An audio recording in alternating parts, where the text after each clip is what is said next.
सभी साथियों का एक बार फिर से स्वागत है मेरे स्टडी चैनल पर। और सब कैसे हो? सबकी पढ़ाई अच्छी चल रही होगी। तो हम पढ़ रहे थे राजस्थान की राज्य व्यवस्था, उसमें हमारा आज एक नया टॉपिक है प्रमुख अधिनियम। और आज हम 3 टॉपिक पूरे कर लेंगे, यानी हमारे 3 चैप्टर पूरे करेंगे इस वीडियो में हम। तो छोटे छोटे चैप्टर है 3 हमारा। एक तो अधिनियम हो गया, और एक लोकायुक्त, और एक महाधिवक्ता। ये 3 चैप्टर पूरे करेंगे हम। जिस मैंने अभी तक हमारा यूट्यूब चैनल सब्सक्राइब नहीं किया तो प्लीज़ वो पहले सब्सक्राइब कर ले, और वीडियो को लाइक करना ना भूले, और अपना सपोर्ट बनाए रखें। आपकी सपोर्ट से ही हम कुछ कर सकते हैं। आपके लिए वीडियो ला रहा हूँ मैं, प्लीज़ सपोर्ट मी। तो हम चालू करते हैं प्रमुख अधिनियम। नागरिक अधिकारिक पत्र, जो हमारा पहला आता है इसमें पॉइंट, नागरिक अधिकारी पत्र। विश्व में सर्वप्रथम ब्रिटेन में नागरिक अधिकारी पत्र का प्रारंभ 1991 में हुआ। फिर भारत में सिटीजन शब्द का अर्थ, जो नागरिक अधिकारी पत्र नहीं, यानी सिटीजन, यानी कहाँ की नागरिकता होती है उसे सिटीजन कहते हैं। ग्राहकों को जिनके हित और मूल्यों नागरिक अधिकारी पत्र से संबोधित होते हैं। भारत में सिटीजन चार्ट को लागू करने हेतु 24 मई 1997 में मुख्यमंत्रियों का सम्मेलन प्रभावी तथा उत्तरदायी प्रशासन विषय पर आयोजित किया गया, जिसमें 9 सूचियां कार्य योजना तैयार की गई। बाद में सर्वप्रथम सिटीजन चार्ट 1997 में खाद्य एवं आपूर्ति मंत्रालय ने जारी किया। राजस्थान में सिटीजन चार्ट 1998 में नागरिक आपूर्ति विभाग द्वारा और 1999 में राजस्व मंडल ने जारी किया। फिर नेक्स्ट पॉइंट है आपका सिटीजन चार्ट के प्रमुख सिद्धांत और बिंदु। गुणात्मक व समयबद्ध सेवा प्रदान करना, नागरिक उन्मुखी शासन और ग्राहक सेवा को सुविधा बनाना, उपभोक्ता का वितरण, सेवाओं में गुणवत्ता में सुधार, प्रशासन में पारदर्शिता, जवाबदेही और उत्तरदायित्व लाना ताकि सुशासन की स्थापना की जा सके। फिर आपके लिए एक नोट है, राजस्थान सरकार द्वारा 18 दिसंबर 2019 को राजस्थान में जन आधार प्राधिकार अध्यादेश 2019 लागू किया। फिर नेक्स्ट आता है आपका पॉइंट राजस्थान लोक सेवा गारंटी अधिनियम। नेक्स्ट अधिनियम हमारा 2011 को अधिनियम 2011। ये अधिनियम 2011 में अधिनियम संख्या 23वां था। लोक सेवाओं को उत्तरदायी व जवाबदेही बनाने के उद्देश्य से मुख्यमंत्री अशोक गहलोत ने 14 नवंबर 2011 को राजस्थान लोक सेवा गारंटी अधिनियम 2011 लागू किया। इस अधिनियम में आपको राज्यपाल की स्वीकृति कब मिलती है, तो 21 सितंबर 2011 को प्राप्त होती है। इस अधिनियम को राज्य विधानसभा द्वारा भारत के 62वें गणतंत्र वर्ष पर पारित किया गया। आपके लिए एक और नोट है। फिर मध्य प्रदेश भारत का पहला राज्य है जिन्होंने 2010 को लोक सेवा गारंटी लागू किया, यानी ये आपके लिए इम्पोर्टेंट है। जो पहला कौन सा है भारत का राज्य जिसने ये लागू किया, तो वो हमारा मध्य प्रदेश होगा। प्रारंभ में इस अधिनियम के तहत 15 विभाग की 108 सेवाएं जनता के लिए उपलब्ध कराई गई। वर्तमान में 27 विभाग द्वारा 287 सेवाएं उपलब्ध है। अधिनियम के उद्देश्य जनता की समस्याओं का निवारण, पारदर्शिता लाना, सरकारी अधिकारियों में भ्रष्टाचार को कम करना, सेवा प्राप्ति का अधिकार। फिर आता है इसमें नेक्स्ट पॉइंट, अपील के प्रावधान। प्रथम अपील, कोई व्यक्ति जिसने किसी सेवा के लिए आवेदन किया और उसका आवेदन नामंजूर कर दिया जाए तो नियम समय में सेवा प्रदान नहीं की जाए तो निर्धारित समय सीमा समाप्त होने की तिथि से 30 दिवस के भीतर प्रथम अपील अधिकारी के समक्ष अपील की जा सकती है। प्रथम अपील अधिकारी किस दिन के भीतर शिकायत का निस्तारण करेगा। फिर द्वितीय अपील, प्रथम अपील अधिकारी के निर्णय के विरुद्ध 60 दिन के भीतर द्वितीय अधिकारी को अपील की जा सकती है। द्वितीय अपील अधिकारी 60 दिन के बाद भी अपील स्वीकार कर सकेगा। द्वितीय अपील अधिकारी मामले की जांच करके दोषी कर्मचारियों के विरुद्ध आर्थिक दंड लगा सकता है, जो कम से कम 500 रुपये और अधिकतम 5000 रुपये होगा। यदि सेवा प्रदान करने की देरी होती है तो प्रतिदिन 250 रुपये तथा अधिकतम 5000 रुपये का आर्थिक दंड लगा सकेगा। सेवा प्रदान करने के समय गणना आवेदन की तिथि से की जाएगी, लेकिन इसमें अवकाश के दिनों की गणना नहीं की जाएंगी, यानी जो अवकाश मिलते हैं सरकारी उनकी नहीं की जाएगी गणना। अपील आवेदन के साथ कोई शुल्क देय नहीं होगा, यानी आप अपील करते हो तो उसका कोई शुल्क नहीं होगा। आपके लिए नोट एक, विवाह पंजीकरण व प्रमाण पत्र जारी करने की अधिकतम समय सीमा 7 दिन है। पुलिस विभाग द्वारा पासपोर्ट सत्यापन की सीमा 30 दिन और मूल निवास और जाति प्रमाण पत्र की समय सीमा 5 दिन आपकी। फिर आपका नया अधिनियम आता है एक, राजस्थान जन सुनवाई अधिकार अधिनियम 2012। लोक शिकायत के तुरंत निपटारे के साथ उनके निकटतम स्थान पर सुनवाई सुनिश्चित करने के लिए अधिनियम लाया गया। राजस्थान देश का पहला राज्य है जिसने सुनवाई का अधिकार अधिनियम 2012 लागू किया। ये देश का पहला जो हमारा राजस्थान है वो पहला राज्य है जिसमें ये अधिनियम लागू हुआ, इसलिए ये क्वेश्चन आपको इम्पोर्टेंट उसका ये डेट पूछी जा सकती है आपको। तो ये हमारी होगी 1 अगस्त 2012 को ये लागू किया गया। इसमें अपील कैसे कर सकते हैं? कोई व्यक्ति जिसे नियम समय सीमा के भीतर सुनवाई का अवसर प्रदान नहीं किया गया हो, वह 30 दिन के भीतर प्रथम अपील प्राधिकारी के समक्ष अपील कर सकेगा। यदि प्रथम अपील प्राधिकारी के निर्णय से असंतुष्ट हो या संतुष्ट नहीं है तो वह 30 दिन के भीतर द्वितीय अपील कर सकेगा। फिर नेक्स्ट पॉइंट है आपका, इस अपील के तहत परिवाद अपील और आवेदन के साथ कोई फीस देनी होगी, यानी ये अपील करेंगे तो कोई फीस देनी नहीं होगी आपके लिए, ये मुक्त होगा आपके, यानी एकदम फ्री। यदि लोक सुनवाई अधिकारी नियत समय सीमा के अंदर सुनवाई का अवसर प्रदान करने में विफल रहता है तो कम से कम 500 रुपये और अधिकतम 5,000 रुपये का आर्थिक दंड उस अधिकारी को लगाया जाएगा। यानी सुनवाई टाइम समय सीमा में नहीं करता है और आपकी सुनवाई स्पष्ट, यानी आपको जो तथ्य देता है वो गलत देता है तो उसको कम से कम 500 और अधिकतम 5,000 रुपये का जुर्माना हो सकता है। फिर हमारा नेक्स्ट आता है लोकायुक्त। हमने जो हमारा ये पूरा कर लिया ये टॉपिक प्रमुख अधिनियम, ये आपके इतना छोटा सा टॉपिक था। आपको ये आपके शॉर्ट नोट्स में ये मोस्ट है, इनमें से पूछा जाएगा कोई क्वेश्चन आएगा तो ये आपके लिए इतना इम्पोर्टेंट नहीं है। आप ये चैप्टर इम्पोर्टेंट है आपके लिए। लोकायुक्त अधिकांश देशों में जिस संस्था, तो हम लोकायुक्त जो अधिकांश देशों में जिस संस्था को ओम्बुड्समैन कहते हैं उसे भारत के केंद्रीय स्तर पर लोकपाल या राज्य स्तर पर लोकायुक्त कहा जा सकता है। यानी इसका नाम हमारे भारत में तो लोकपाल है और राजस्थान में लोकायुक्त है। भारत में लोकपाल और लोकायुक्त का नाम 1963 में जोधपुर के कानूनविद डॉक्टर LM सिंघवी ने दिया। मोरारजी देसाई की अध्यक्षता में भारत के प्रथम प्रशासनिक सुधार आयोग 1966 से 70 ने सर्वप्रथम केंद्र स्तर पर लोकपाल व राज्य स्तर पर लोकायुक्त संस्था की सिफारिश की। लोकायुक्त से पहले लोकपाल विधेयक 1968 में रखा गया आपका, और भारत में सर्वप्रथम 1970 में उड़ीसा में लोकायुक्त विधेयक लाया गया। 1971 में महाराष्ट्र में व 1973 में राजस्थान में लोकायुक्त पद की स्थापना हुई। यह आपका लोगो होता है लोकायुक्त का। कई बार पूछ लेते हैं लोगों में किस प्रकार का निशान है, तो आपको अशोक चक्कर और उसके 3 ये जो है 3 ये व्यक्तियों के चित्र इसमें देख लेना है एक बार। फिर आपका नेक्स्ट पॉइंट आता है लोकायुक्त।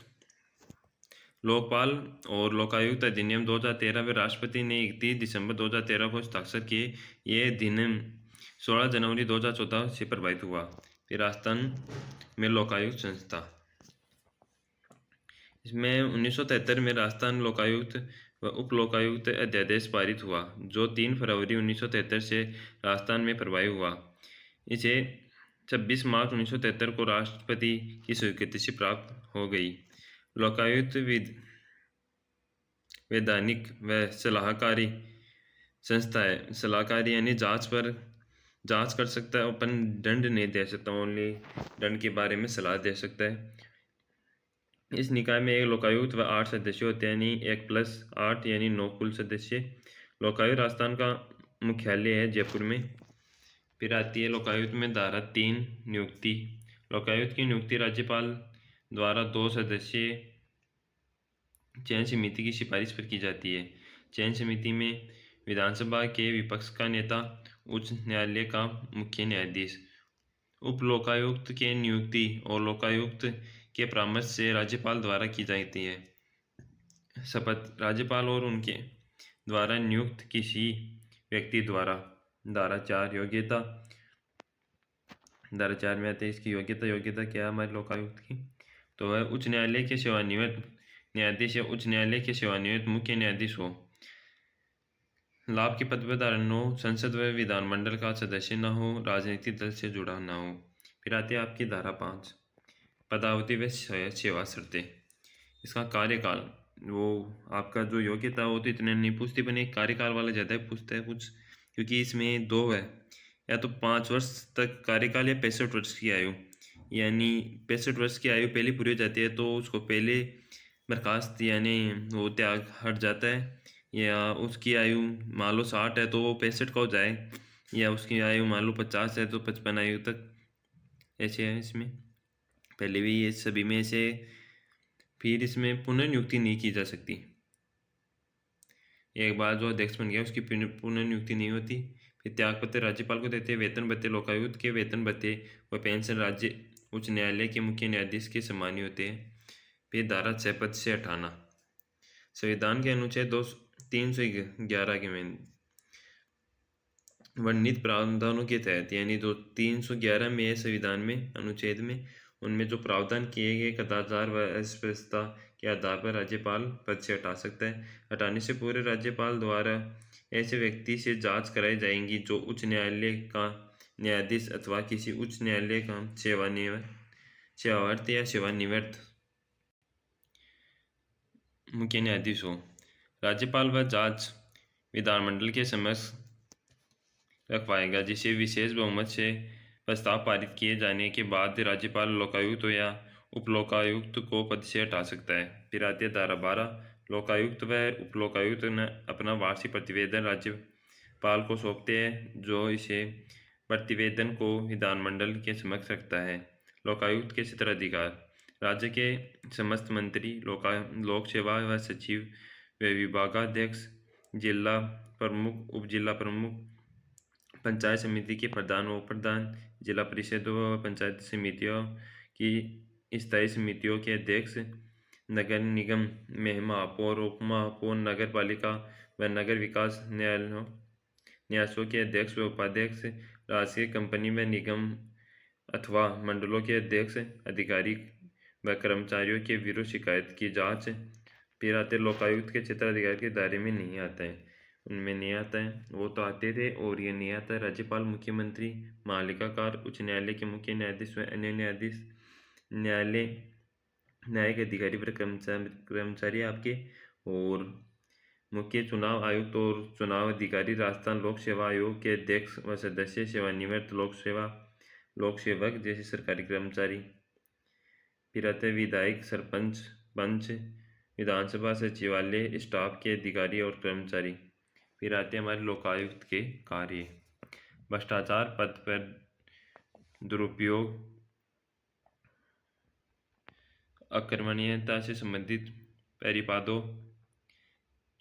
परिवादों पर जांच करके जनता की शिकायतों का समाधान करना। लोकायुक्त प्राप्त शिकायतों की निष्पक्ष जांच करना। लोकायुक्त के पास सिविल कोर्ट की शक्तियां, जिनके तहत वह लोकायुक्त जांच हेतु फाइल दस्तावेज मंगवा सकता है। फिर नेक्स्ट आपका लोकायुक्त द्वारा लोक सेवक के विरुद्ध निम्न मामलों में जांच की जा सकती है, तो वह पद पर दुरुपयोग, भ्रष्टाचार व किसी अकारण हानि व पीड़ा पहुंचाना। फिर नोट है, लोकायुक्त में 5 वर्ष से अधिक पुराने मामलों की जांच नहीं होती। फिर लोकायुक्त के आपके मुख्य कुछ तथ्य है। राजस्थान में प्रथम लोकायुक्त, ये आपके लिए उनके तथ्य इंपॉर्टेंट हो सकते हैं, इनसे क्वेश्चन भी बन सकता है आपका। राजस्थान की प्रथम लोकायुक्त ID दुहा 1973 में। राजस्थान की प्रथम उपलोकायुक्त KPU मेनन। सर्वाधिक कार्यकाल वाले लोकायुक्त महेंद्र भूषण शर्मा। फिर न्यूनतम कार्यकाल वाले लोकायुक्त विनोद शंकर देव। फिर राजस्थान के वर्तमान 13वें लोकायुक्त श्री प्रताप सिंह लाहौरा। फिर आपके लिए एक नोट, नरपतलम जो आपके नरपतमल नरपतमल लोढ़ा कमेटी। राज्य सरकार ने फरवरी 2014 में आयुक्त अधिनियम के प्रावधानों को मंजूरी मजबूत व प्रभावी बनाने के लिए श्री नरपतमल लोढ़ा की अध्यक्षता में कमेटी का गठन किया था। ये आपके लिए इम्पोर्टेंट है, इसकी आपको डेट याद रखनी है, इसका गठन कब किया गया था, तो फरवरी 2014 में। फिर हमारा नेक्स्ट टॉपिक आ जाता है महाधिवक्ता। ये भी एक छोटा सा टॉपिक है, अभी पूरा कर लेंगे हम। फिर हमारा इसमें पहला पॉइंट है, राज्य का सर्वोच्च विधि अधिकारी होता है जो राज्य सरकार को विधिक मामलों में सलाह देता है। यह केंद्र के महाधिवक्ता के समक्ष होता है, यानी जो केंद्र में महाधिवक्ता होता है, महाधिवक्तावादी, उसके नीचे कार्य करता है। ये राजस्थान में राज्य पुनर्गठन अधिनियम 1956 के तहत महाधिवक्ता के पद का सृजन किया गया। फिर महाधिवक्ता का पद संवैधानिक है, जिसका उल्लेख संविधान के भाग 6 और अनुच्छेद 165 में किया गया है। फिर अनुच्छेद 165 राज्य का महाधिवक्ता। फिर आता है 65 राज्यपाल द्वारा उच्च न्यायालय के न्यायाधीश की योग्यता रखने वाले व्यक्ति को महाधिवक्ता नियुक्त किया जाता है। अनुच्छेद 165(2) महाधिवक्ता का कर्तव्य है कि वह राज्य सरकार को विधि संबंधी विषयों का सलाह दे और ऐसे कर्तव्यों का पालन करे जो उसका राज्यपाल द्वारा निर्देशित किया जाए। फिर 165(3) में महाधिवक्ता राज्यपाल के प्रसाद पर्यंत पद धारण कर सकता है। फिर नेक्स्ट पॉइंट है, महाधिवक्ता की पारिश्रमिक या वेतन भत्ते राज्यपाल द्वारा निर्धारित किए जाते हैं। इनका कार्यकाल, संविधान के महाधिवक्ता के कार्यकाल का कोई उल्लेख नहीं है, ये राज्यपाल के प्रसाद पर्यंत रहता है। त्यागपत्र राज्यपाल को देता है। फिर अनुच्छेद 177 महाधिवक्ता राज्य विधानमंडल का सदस्य नहीं होता, लेकिन विधानमंडल की बैठकों में भाग ले सकता है, उनमें बोल सकता है, लेकिन मतदान नहीं कर सकता, यानी किसी मामले में सलाह दे सकता है, मतदान नहीं कर सकता। महाधिवक्ता विधानमंडल की किसी भी समिति का सदस्य नहीं होता। तो आपको एक क्वेश्चन पूछ सकता है कि किसी भी समिति का वो महाधिवक्ता सदस्य नहीं हो सकता, तो बताओ ये विधानमंडल में भाग जो सदस्य की वो समिति होती है, यानी बैठक होती है, इसमें भाग ले सकता है या नहीं ले सकता। तो आपको उत्तर हमेशा होगा ये भी बैठक में भाग ले सकता है, पर मतदान नहीं कर सकता, ओनली सिफारिश कर सकता है। फिर कुछ तथ्य है आपके महत्वपूर्ण इसमें। राजस्थान के महाधिवक्ता कार्यकाल की मुख्य पीठ, कार्यालय की मुख्य पीठ है जोधपुर और खंडपीठ है हमारे जयपुर में। राजस्थान की प्रथम महाधिवक्ता GC कासलीवाला, सर्वाधिक कार्यकाल भी इनका ये 15 वर्ष। फिर महाधिवक्ता के रूप में 3 बार नियुक्त कौन हुए, तो है BP अग्रवाल। वर्तमान में 19वें महाधिवक्ता राजेंद्र प्रसाद गुप्ता। और ये वर्तमान वाला अपडेट भी हो सकता है, एक बार करंट अफेयर तो पढ़ रहे होंगे, उसमें आप देख सकते हो। राजस्थान विधानसभा प्रक्रिया नियम, राज्यपाल से सदन को संवाद, ये आपके लिए इम्पोर्टेंट नोट है। तो इसमें पहला हमारा राज्यपाल से सदन को संवाद अधिनियम 178, राज्यपाल द्वारा हस्ताक्षर किए हुए लिखित संदेश द्वारा अध्यक्ष को किया जाएगा। यदि राज्यपाल सदन की बैठकों के स्थान पर अनुपस्थित हो तो उसका संदेश मंत्री की फास्ट अध्यक्ष को भेजा जाएगा, यानी जो अध्यक्ष होता है वो अनुपस्थित हो तो उसको पहले ही संदेश भेजना होगा। फिर है सदन में राज्यपाल को संवाद नियम 179, सदन में प्रस्ताव किए जाने और स्वीकृति हो जाने के बाद औपचारिक समावेदन द्वारा अध्यक्ष को मार्फ किया जाएगा। तो ये इतना इम्पोर्टेंट नहीं है, बस इनके ये अनुच्छेद आपको याद रखने हैं, ये नियम। आपको ज़्यादा क्वेश्चन यहाँ से पूछे जाएगा। महत्वपूर्ण तथ्य, यानी पहला व्यक्ति कौन था, सबसे सर्वाधिक कार्यकाल कौन था, और जो हमारा महाधिवक्ता है उसको किस अधिनियम के तहत लागू किया गया और इसमें क्या है। और ये आपके आज हमने पूरे के लिए 3 चैप्टर किए हमने छोटे छोटे, इनसे आपका एक क्वेश्चन जरूर आएगा, देख लेना। और हम कल नया चैप्टर चालू करेंगे हमारी पंचायती राज, तो ये हम कल में पूरा कर लेंगे हमारा पंचायती राज। ज़्यादा बड़ा चैप्टर नहीं है ये भी। तो हम मिलते हैं कल। जिस भाई को क्लास अच्छी लगी तो प्लीज़ वह क्लास को लाइक ज़रूर करें और अपना सपोर्ट बनाए रखें। धन्यवाद।